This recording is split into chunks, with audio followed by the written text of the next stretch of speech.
Nós estamos hoje encerrando uma série de mensagens que nós começamos há 2 sábados atrás. E qual que é o nome dela, gente? Que é isso?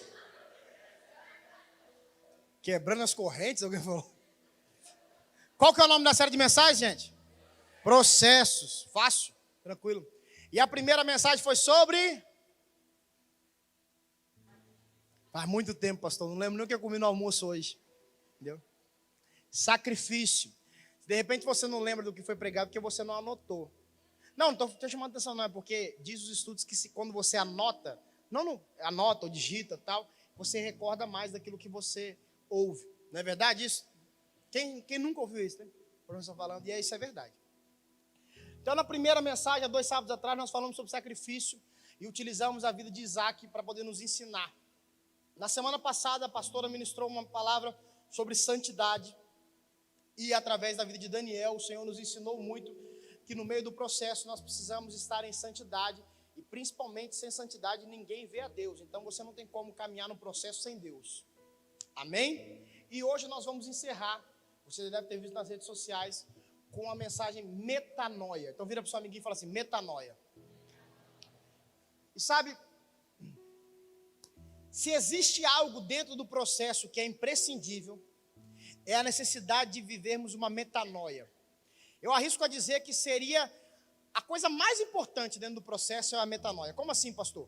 Porque sem a metanoia você não consegue sacrificar aquilo que te impede de seguir. Sem uma mudança de mente, você não consegue viver em santidade, porque a sua mente vai ser uma mente mundana ainda. Para ficar mais fácil a compreensão, de repente você nem sabe o que é metanoia. Metanoia significa o seguinte, mudança essencial de pensamento ou de caráter. Transformação espiritual. Etimologicamente, a palavra metanoia, ela se origina do grego metanoem. E ela é a formação das palavras meta e nous. Meta vem de depois e nous vem de pensamento, intelecto. Então, a raiz mesmo da palavra quer dizer uma mudança de pensamento. Um depois você pensa diferente. O seu intelecto, o seu pensamento muda. Então, metanoia significa uma mudança de pensamento. Vira para o seu irmão, metanoia significa uma mudança de pensamento. É importante você entender que a metanoia, ela não vem para transformar você em outra pessoa. Como assim, pastor? A metanoia, ela vem mostrar para você a sua melhor versão. Ela vem mostrar para você quem você é mesmo. Tem quando a versão atualiza? No seu celular, iOS acontece muito isso lá. Ela lançou a 15.92,79 e tal. Aí muda um pontinho lá em cima. Aí atualizou. Entendeu? Então, você mudar a sua mente te faz enxergar quem verdadeiramente você é e aquilo que verdadeiramente você pode fazer e aquilo que verdadeiramente você foi chamado para fazer. Amém? Então, vira para o seu amiguinho de novo, que ele está dormindo. Fala-me assim, mano, nós precisamos viver uma metanoia.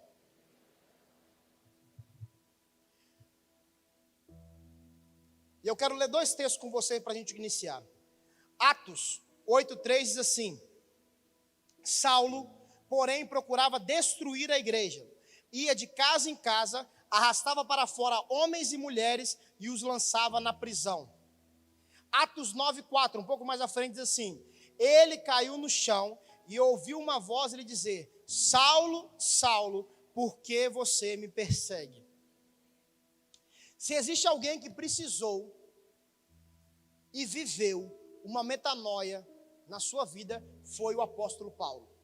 Que até viveu tanta mudança na mente dele, na vida dele, que ele passou a ser chamado de Paulo e não de Saulo. O nome dele antes era Saulo. De repente você falou assim, Saulo, quem é Saulo? Pastor, nunca ouvi. Saulo era Paulo antes de ser Paulo. E qual a metanoia que ele precisa ver? Simplesmente, Paulo deixou de ser um perseguidor para ser um perseguido.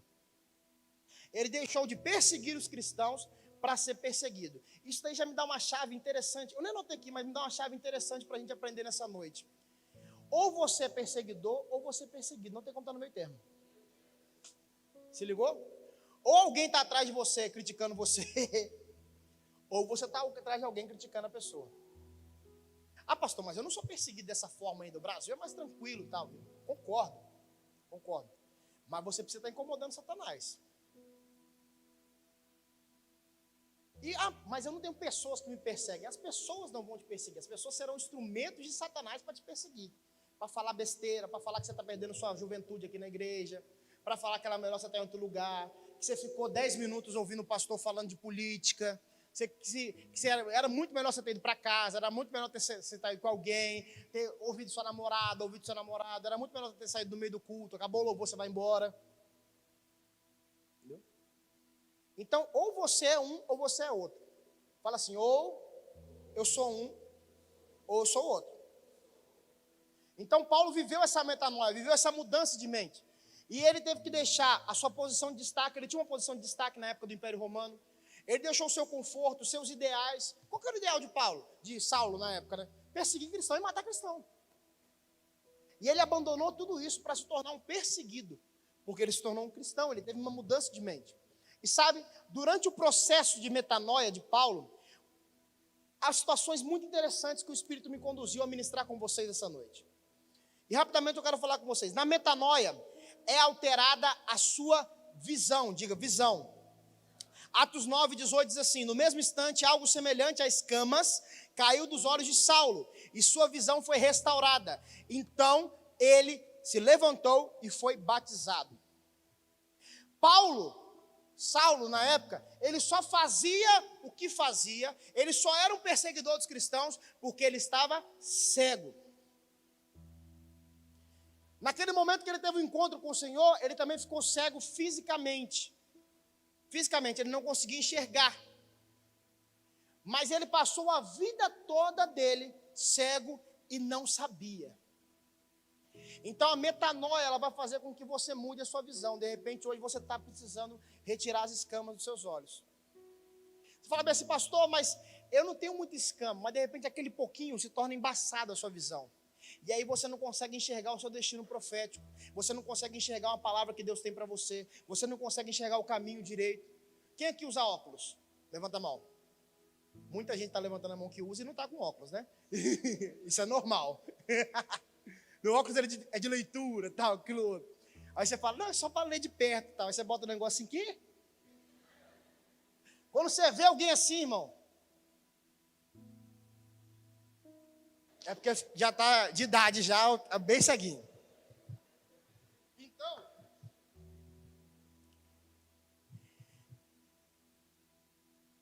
a mudança de mente, ela faz com que essas escamas caiam. Sabe por quê? Porque você pode estar passando pela sua vida o seguinte, você pode estar no lugar errado, na certeza que está no lugar certo. Você pode ter as atitudes erradas, na certeza de que está fazendo certo. Você pode estar com pessoas ruins, mas na certeza de que está andando com gente que te ama. E era isso que Paulo vivia, que Saulo vivia na época. Vou falar Paulo, entenda que Saulo era antes e Paulo era depois. Era isso que ele vivia. Ele achava que ele estava fazendo certo. Ele achava que ele deveria sim perseguir os cristãos, que o rei, ou aquele que deveria ser, era o imperador, e não Deus, o Deus dos judeus. Então ele achava que ele estava certo. Ele achava que a atitude dele estava certa. Ele achava que ele estava no lugar certo. E ele achava que estava com as melhores companhias. Isso é para alguém aqui nessa noite. Você está conseguindo me entender? A metanoia vai fazer você entender que pode ser que você esteja no lugar errado e acha que é o lugar certo. E eu não falo isso de igreja, de célula, nada disso, discipulado. De repente você fala assim, agora eu entendi, meu discipulador é errado, tal. Calma. Segura um pouquinho. De repente você frequenta lugares ou vai para lugares que não é para você estar ali. Sabe, essa semana um filho meu falou bem assim, paizão, foi convidado para ir para uma festa do serviço. E é uma festa muito grande e tal. Se quiser abaixar, filho, um pouquinho, pode abaixar, estou ouvindo bem aqui. Era uma festa muito grande, mas ia ter bebida, ia ter essas coisas, ia ter música e tal. E aí ele ia ser o único que não ia. E ele falou bem assim, e aí, paizão, eu não vou não, você acha que eu vou ou não vou? Eu falei assim, vai. Ele falou, vai? Eu falei, Mas lá não é lugar para eu estar. Eu falei bem assim, mas lá é o lugar que você vai mudar. Por que você falou isso para ele? Porque Deus me mostrou que ele estava preparado para entrar naquele lugar e sair daquele lugar melhor do que ele entrou. Agora isso foi uma palavra específica para ele. Agora de repente você, não precisa mexer, tá ótimo para mim. Vocês estão me ouvindo bem? Sim, tá ótimo para mim aqui, filho. Sei que vocês estão preocupados com o meu retorno, que eu retorno de vez em quando, mas tá ótimo. Entendeu? De repente você é chamado para um baile funk. Você fala assim, agora que eu sou crente, eu vou lá. Vou lá porque Deus vai me usar. O pastor falou que Deus pode me usar nesses lugares, que a gente transforma o ambiente e tal, aquilo outro. Você vai sozinho no baile funk. Já viu aquela história do crente que entra no baile funk? Nunca ouviu? Ou na festa? Que a música começa, ele começa. Senhor, repreendo, Pai. Oro. Cancela isso em nome de Jesus. Meu Deus, quanta perdição. É sério. Porque não aguenta a pressão. Mas pode ser que você esteja em lugares errados, achando que está no lugar certo. Pode ser que você esteja com as companhias erradas. Pastor, por que você fala tanto de relacionamento? Porque define a nossa vida. O relacionamento que você tem com o Senhor define aquilo que você vai ser. E as pessoas que estão no seu redor vai definir para onde você vai chegar. Por isso que a gente fala que é a paternidade espiritual que aponta e te leva para o destino profético. Que é aquele que está te acompanhando. Você precisa de ajuda, você precisa de alguém acompanhando você, você precisa de alguém falando com você. Você não vive em Marte. Você não vai viver sozinho. Você não nasceu para viver sozinho. Pelo contrário. Você nasceu para ser acompanhado mesmo, para ser cuidado, para ser pastoreado. Eu nasci para isso, a pastora nasceu para isso, todos nós nascemos para isso. Só que nós precisamos escolher as pessoas certas. Como que nós escolhemos isso? Obedecendo a voz de Deus.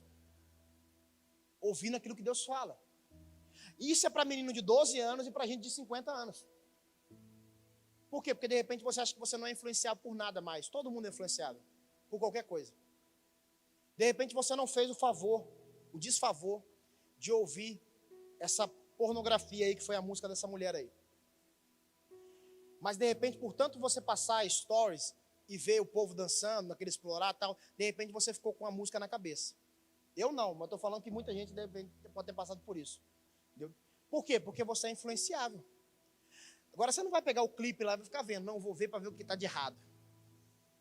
Observar bem, pastor. Sim. A mulher descendo até o chão, isso. O cara falando isso. O cara falando... Interessante que isso não é derrubado, né?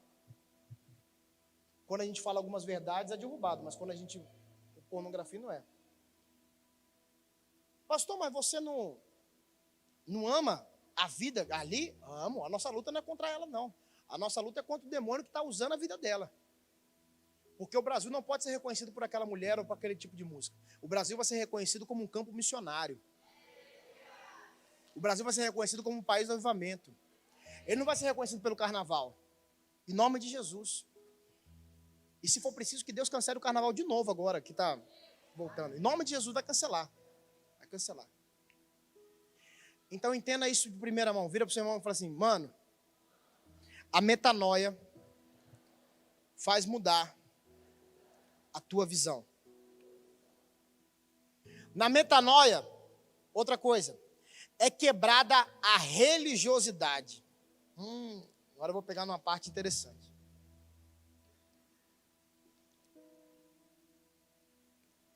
Gálatas 2,14 diz assim, quando vi que não estavam seguindo a verdade das boas novas, disse a Pedro diante de todos, se você que é judeu de nascimento vive como gentil e não como judeu, por que agora obriga esses gentios a viverem como judeus? Pastor, não entendi nada. Aí é uma discussão de boa, de duas pessoas tranquilas, Paulo e Pedro. Você imagina, que tranquilo.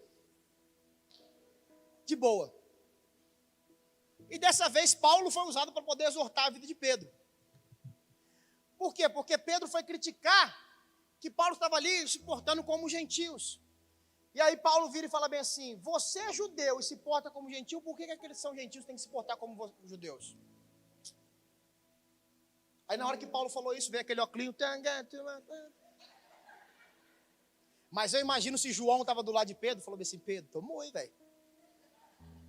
Você estivesse lá e falar, nossa, ou não, ai, credo! Eu sei que você bota uma lenha de vez em quando na fogueira. Entendeu? Duvido que você ia fazer isso com Pedro, com Paulo. A sombra de Pedro curava. Imagina. Se fizesse isso, faz fora da sombra dele, né? Entendeu? Mas eles tiveram essa exortação, essa conversa. E por que aconteceu isso? Por causa da religiosidade. Então a mudança de mente, ela faz com que nós quebremos a religiosidade. E quebrar a religiosidade não é uma quebra de princípios da palavra. Não, não é.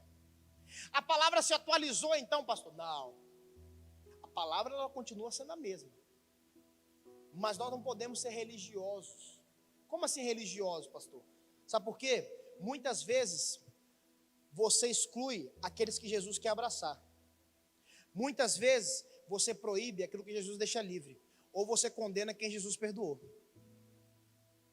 Por isso que eu falei que essa palavra falou muito comigo também. Eu já fui religioso, muito. Esquece esse negócio dessas perguntas, gente, agora. Toda vez que a gente faz na caixa de perguntas, alguém pergunta: tatuagem é pecado? Brinco é pecado? É pecado desobedecer o pai, gente, a mãe. Se seu pai e tua mãe falam para você não fazer, não faça. Ah, mas a Bíblia não está dizendo, mas a Bíblia está dizendo para honrar pai e mãe. Ah, mas eu já saí de casa, pastor. Estou casado e tal. Mas se seu pai fala, obedece, mano. Se sua mãe fala, então, você vai fazer uma tatuagem, vai entrar uma agulha lá, vai dar um problema tal, vai dar uma caraca em você, uma pereba, sei lá, que não vai dar certo. A tatuagem, você vai fazer um coração, daqui a pouco vai virar um tomate, de tão murcho vai ficar. Entendeu? Vai botar um brinco, um piso, o troço inflama, você fica com a cara dentro da espinha. Parece uma espinha de pus, credo. Obedeça. Mas eu estou falando disso porque os pontos... Mas nós precisamos quebrar a religiosidade. E por que não quebrar os princípios, pastor? Porque os princípios não se quebram. E eu quero falar algumas coisas fortes para vocês. A igreja durante muito tempo segregou os homossexuais. Segregou os drogados. Viciados em outras coisas. Nós precisamos abraçá-los. Amém? Se você é um desses, você vai ser abraçado neste lugar. Há uma placa que nós colocamos ali que não é um mero formalidade. Todos são bem-vindos aqui. Mas há um princípio na palavra de Deus, diz que o evangelho transforma. Então eu quebro a religiosidade de receber essas pessoas. Mas eu não quebro a palavra de Deus, onde diz que quando nós confessamos o nosso pecado, Ele é fiel e justo para nos perdoar o nosso pecado. Então se é pecado, tem que ser confessado, tem que ser deixado. E pecado é claro na Bíblia. A Bíblia é muito, muito clara em muitas coisas em dizer que pode e não pode, pode e não pode. Não é que ela é um livro de regras, mas ela é um livro que nos conduz à vida melhor, sem errarmos. Então vira para o seu irmão e fala assim: para de ser religioso, mano. Porque quando você é religioso é muito chato.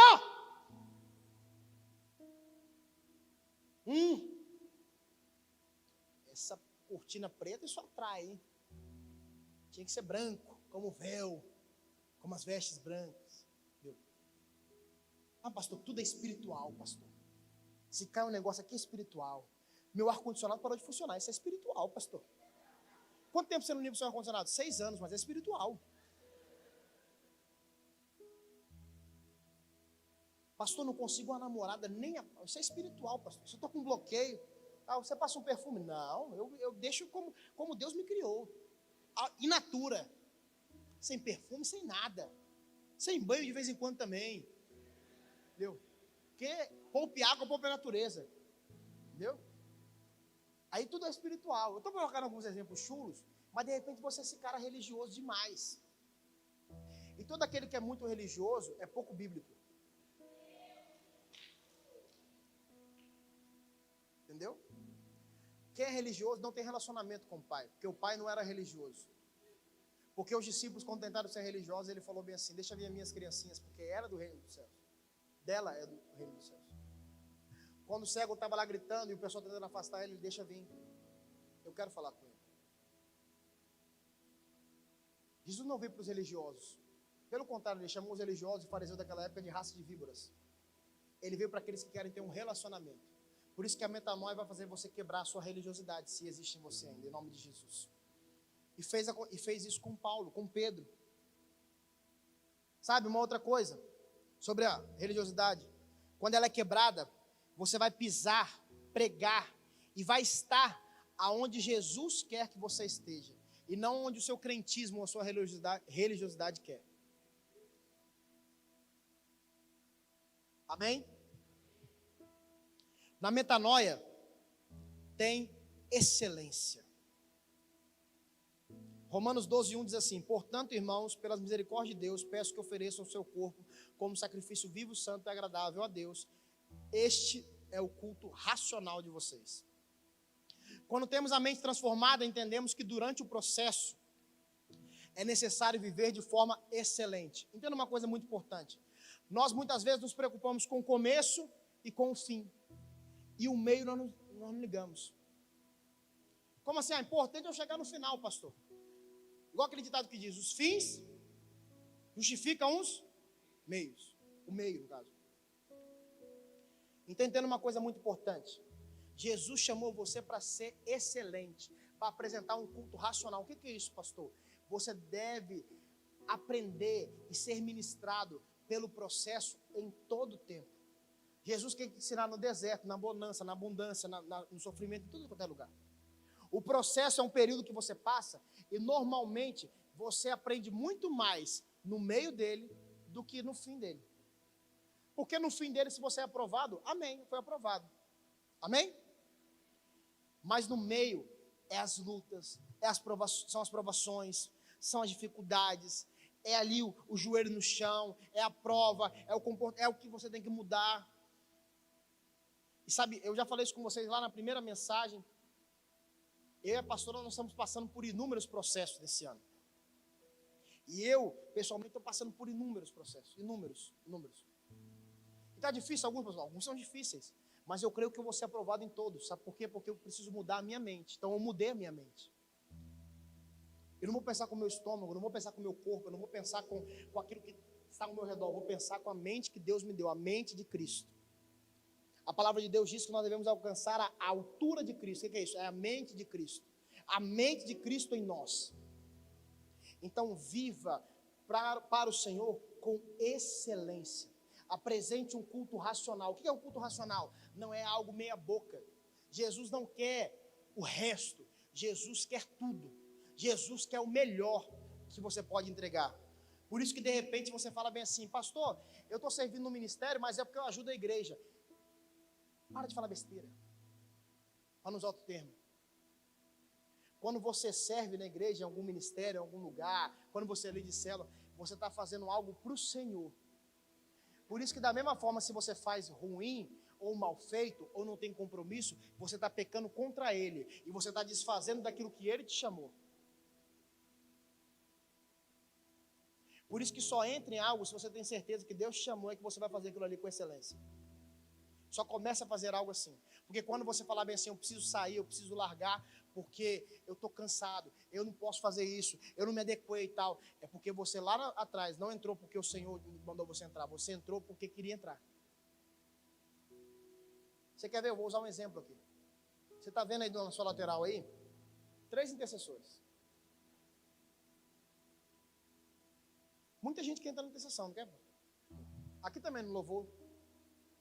Muita gente quer entrar em muito ministério. Aí às vezes quando vê o processo, não preciso disso não. Eu sou muito bom para isso. Aquilo que você disse que você é muito bom é que é a sua pior qualidade. Sua pior qualidade não, seu pior defeito. Normalmente é assim. Ah, pastor, mas dar honra a quem tem honra. Se eu sou bom naquilo ali, eu tenho que falar que eu sou bom naquilo ali. Deixa as pessoas falarem, não você. Muita gente quer ser pastor. Em nome de Jesus, vamos ter muitos pastores aqui. Amém? Mas quem precisa reconhecer isso é a igreja. E não você mesmo. Ah, eu me considero um pastor, eu me unjo. Eu sou pai desses meninos. Não. Alguém tem que reconhecer isso. Alguém tem que ver isso em você. A igreja tem que ver isso em você. Por isso que faça com excelência aquilo que Deus chamou para fazer. Pode ser que você esteja apresentando um culto irracional. Por quê? Porque você não tem compromisso, você não tem amor, você não tem zelo. E ei, para com esse negócio assim, eu só não tenho compromisso por causa disso, eu só não faço isso por causa disso. Ei, a culpa não é de ninguém, a culpa é sua. Agora essa criança pode ir embora, porque eu fui bem forte, né? Mas é isso, a culpa é minha. Eu aprendi isso. Eu aprendi isso com um texto que diz, antes de tirar o cisco do olho do irmão, tira a trave do seu. Não quer dizer que eu não vou cuidar do irmão, mas eu tenho que resolver os meus B.O. primeiro, para depois resolver o B.O. do irmão. Pastor, eu não sirvo, sabe por quê? Porque eu tenho compromissos, eu tenho isso, eu tenho aquilo, eu tenho isso, eu tenho que sustentar minha casa. Opa, então você que faz tudo? Jesus está na sua vida para quê? Para ser um amuleto? Para botar uma cruz? Para quê? Então essa noite o Senhor quer mexer com você dentro do processo para que você comece a apresentar um culto racional a Ele. De compromisso, de amor, de fidelidade. E eu não estou falando isso por causa do ministério, de igreja, nada disso não. Eu estou falando isso porque quem entende e serve ao Senhor com excelência, independente da área que está, independente do que está fazendo, ama aquilo ali. É apaixonado por aquilo ali. Nós temos voluntários aqui que são apaixonados por aquilo que fazem. Nós temos uma galera aqui que chega 4 horas da tarde no domingo, às vezes um pouquinho antes, 15 para as 4, num sol, vem, canta, chora, adora, serve com toda alegria. E eles não estão fazendo isso para mim, para a pastora Gal, para o pastor, para ele. Não, eles estão fazendo isso porque eles amam o Senhor. E se eles estão de cara fechada, que ele não acontece isso aqui, né? Não acontece aqui, pastor? Eles estão de cara fechada com Deus, porque quem chamou ele foi Deus. Aí é mais perigoso. Se Paulo deu uma em Pedro, você imagina o que Deus pode fazer também. Então vira o seu irmão e fala assim, viva com excelência. Fala assim, apresente um culto racional. E por fim, vocês estão doidos para acabar. De vez em quando eu esqueço que esse negócio vai para o YouTube depois, né? Aí eu vou ouvir a mensagem depois, porque eu tenho que ouvir o que eu prego. Para pregar para mim de novo, para ver os meus erros e melhorar. Se você não é crítico com você mesmo. Mas vamos lá. Por fim, na metanoia tem... Isso aqui fica de pé, para parecer que está acabando mesmo. Na metanoia tem adoração sem interesse. Atos 16, 25 diz assim, por volta da meia-noite, Paulo e Silas oravam e cantavam hinos a Deus, e os outros presos ouviam. Paulo e Silas não adoravam ali para ter cura, para sair da cadeia, para passar o tempo, para conseguir algum bem na terra, não. A metanoia que Paulo passou e que Silas viveu também, faziam eles adorarem porque Ele é. Não existia uma chantagem, uma negociação, mas um coração cheio de vontade de dizer, nós te exaltamos, Jesus. Eu imagino que se Paulo e Silas estivessem cantando, eles deviam estar cantando assim, tu és digno de tudo. Que dica, hein? Caramba, hein? Tu és digno de tudo, pois tudo vem de ti. Eu imagino que eles estavam cantando isso lá na hora. Por quê? Porque eles, pastor, mas como é que eles podiam estar felizes, presos? Não é questão de felicidade ou não, é a questão de propósito para aquilo que foi chamado. Eles tinham uma mente transformada, então eles não adoravam o Senhor pelo que Ele dava para eles, ou porque eles estavam soltos ou presos. Eles adoravam o Senhor por aquilo que Ele era, e Ele continua sendo. Dentro do processo, se você está passando por alguma dificuldade, alguma luta, continue adorando ao Senhor. Pode continuar nessa, mas tem outra música que diz assim, tá chorando, louve, precisando, louve, tá sofrendo, louve, não importa, louve, tá com angústia, louve, tá na tribulação, continua adorando. Ei, e você canta isso, e quando a primeira dificuldade, Senhor, o Senhor me largou? Não! O processo pode ser árduo, mas continue adorando. Sabe por quê? Adoração não é um momento de louvor, mas sim um estilo de vida. Eu já preguei sobre isso aqui. É uma vida de relacionamento com Ele. Por isso que durante o processo não pare de adorar. E não adore para que você possa ganhar algo depois, porque você vai acabar não ganhando, porque isso é chantagem, negociação. Deus não é agiota para poder te dar algo que você pede. Uma negociação, não. Você adora Ele. e as portas do céu se abrem sobre a tua vida. Do jeito que Ele quer, da forma que Ele quer. Sabe, eu oro muito para que o Espírito Santo de Deus tenha falado com você nessas 3 mensagens. Sabe, eu e a pastora já pregamos muitas coisas aqui. Muitas coisas. Mas eu acho que nunca algo tão forte foi ministrado nas nossas vidas para que ministremos na vida de vocês. Porque é algo que está acontecendo o tempo todo, processos. E é necessário sacrificar, como nós aprendemos lá atrás, é necessário viver em santidade, e é necessário viver uma mudança de pensamento. Sabe?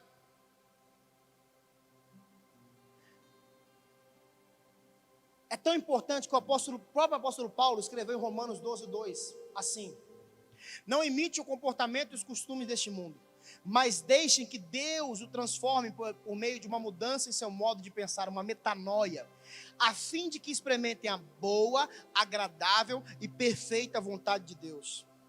Ei, Paulo, inspirado por Deus, já sabia que nós viveríamos processos da vida toda, processos difíceis, mas ele sabia que nós poderíamos sair sempre aprovados e vencedores dele. Que nós possamos dar liberdade para o Espírito Santo mudar a nossa forma de pensar. Tem coisas que você fala bem assim: ninguém muda, eu penso desse jeito, ninguém vai me mudar. É nessa área que o Espírito Santo quer mudar você. Sendo assim, nós seremos aprovados no processo. Pastor, e ser aprovado no processo me dá o quê? Faz você experimentar a boa, a agradável e a perfeita vontade de Deus.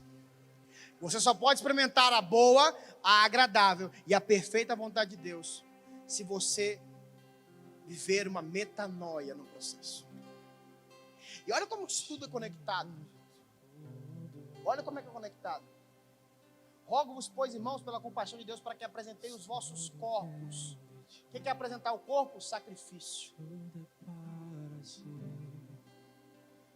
E não vos conformeis com este mundo, é transformado pela renovação do vosso entendimento, metanoia. E apresentar um culto racional, santidade. A palavra de Deus diz que sem santidade ninguém verá a Deus. Não tem como se apresentar o culto racional sem santidade. Não tem como. Então o Senhor está falando com você o seguinte: ei, você está vivendo um processo hoje? Quem está vivendo um processo hoje aqui? Ou mais de um? Eu? Estou vivendo vários. Quem quer ser aprovado nesse? Amém? Mas eu vou te dizer um negócio: você pode ser aprovado, você está passando por 20 processos. De repente você é aprovado nos 20 hoje, mas amanhã vão surgir mais 20. A nossa vida é feita de processos, isso não é ruim. Pelo contrário, isso é a caminhada. Mas Jesus nos ensina como andar na caminhada. Sacrifica aquilo que te impede. Vive em santidade. Não tenha uma mente mundana. Transforme a sua forma de pensar. Chega de me dá e começa a oferecer algo.